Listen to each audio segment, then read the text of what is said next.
rester encore 3 minutes dans la pénombre de son appartement, plongée dans cette torpeur proche du sommeil. Elle se tourna vers une table où était posé un petit réveil.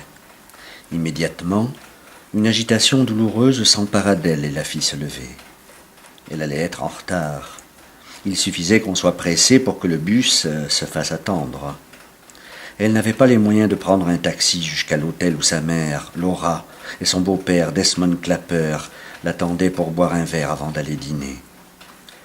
Les Clapper embarquaient le lendemain matin, cette fois vers l'Afrique.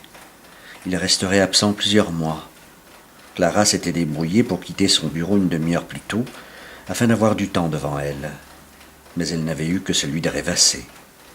Clara se précipita dans la petite chambre où sa robe l'attendait, posée en travers du lit. C'était la plus belle chose qu'elle possédât.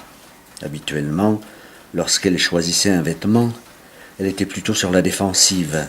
Elle en avait conscience. Comme elle avait conscience, en l'occurrence, de l'agressivité de son choix. Laura verrait tout de suite que cette robe valait cher. Oh, et puis, qu'est-ce que ça peut bien faire, se dit-elle.